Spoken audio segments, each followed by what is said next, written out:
This is Optimal Finance Daily, episode 2577, 5 Tips for Making Extra Money, Part 2, by Philip Taylor of ptmoney.com. And I'm your host and personal finance enthusiast, Diana Merriam. Today's post is actually a continuation from yesterday.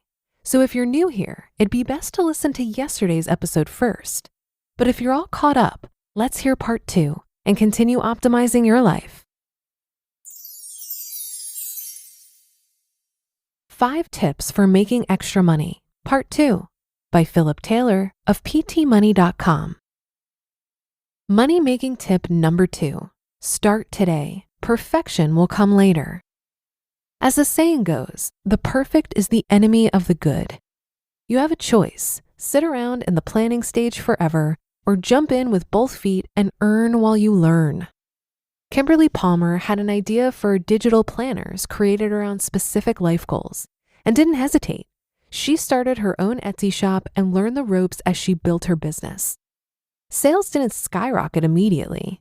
In fact, sales were pretty sluggish at first. It wasn't until she learned how to market well that sales really began to pick up. But that's okay. Don't expect to be the ultimate small business owner when you're just getting started. You're going to make mistakes, plenty of them. But you can always iterate and improve your product. Don't let the fear of failure keep you from even getting the chance to succeed. Money-making tip number 3, find a mentor ASAP. Someone is already out there, succeeding and making the mistakes you can learn from. Don't blunder along all alone. Find the people who have already figured out the hard stuff and follow in their footsteps. If you can present yourself as an asset to them in some way, they'll share their secrets, and you can improve each other's businesses as you grow and learn. Some of my best mentoring relationships have come from one simple habit. Whenever my life has been impacted in a positive way by someone, whether it be through a book they've written, a conference they've started, or a course they teach, I try to send them an email of appreciation. No strings attached, just a simple thank you for the work that you do. I don't ever expect to get any response.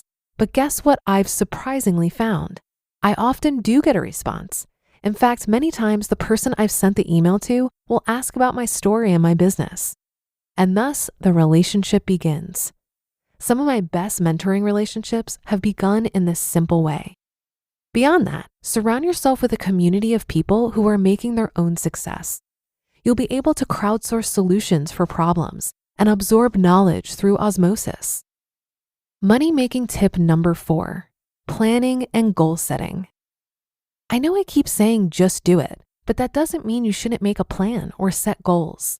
You shouldn't get bogged down in planning phases so completely that you never get your business off the ground in the first place. But you still need a solid goal plan.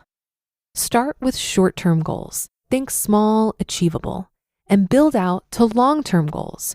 Reach for the moon. Better to aim high and barely miss the mark than aim low and miss the chance to overshoot.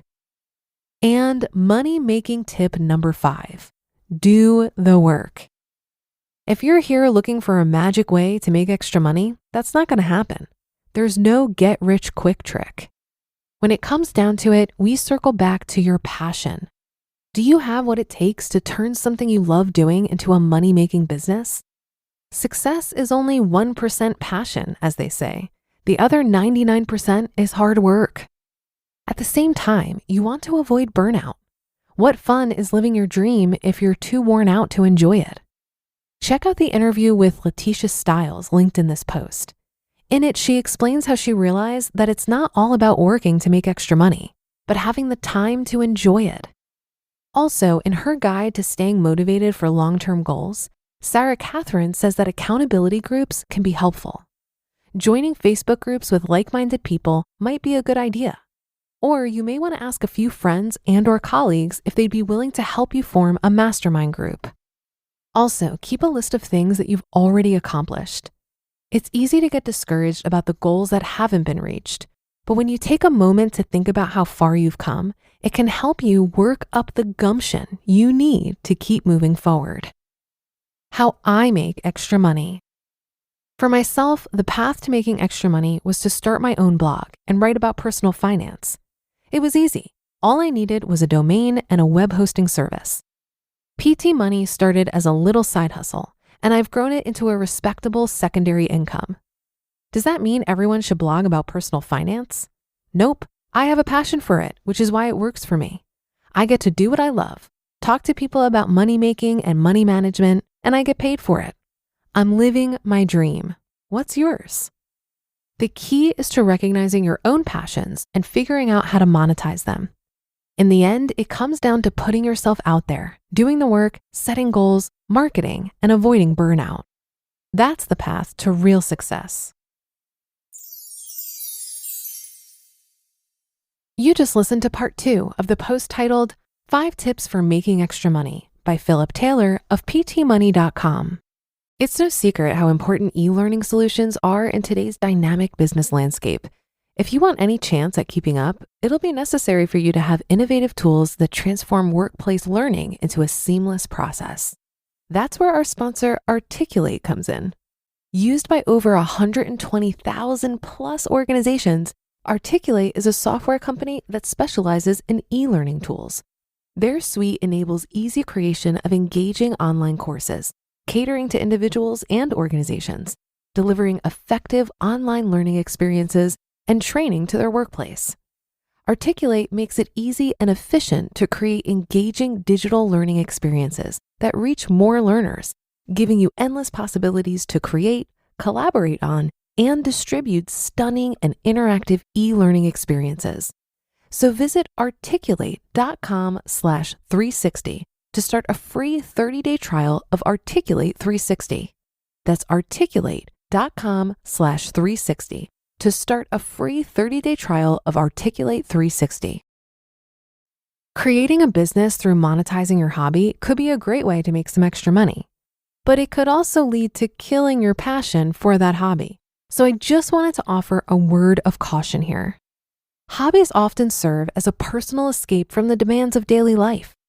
Once financial interests are introduced, the dynamic can shift, transforming a once passionate pursuit into a job with all the associated stress and obligations. Like, for example, the administrative tasks associated with running a business. These can be time-consuming and detract from the hands-on, immersive experience of the hobby itself. What was once a leisurely escape may transform into a bureaucratic responsibility, impacting the overall satisfaction derived from the activity. While turning a hobby into a source of income can be rewarding, I think it's important to approach it with both passion and a realistic understanding of business fundamentals. If you want to make extra money without monetizing your hobby, maybe consider the gig economy.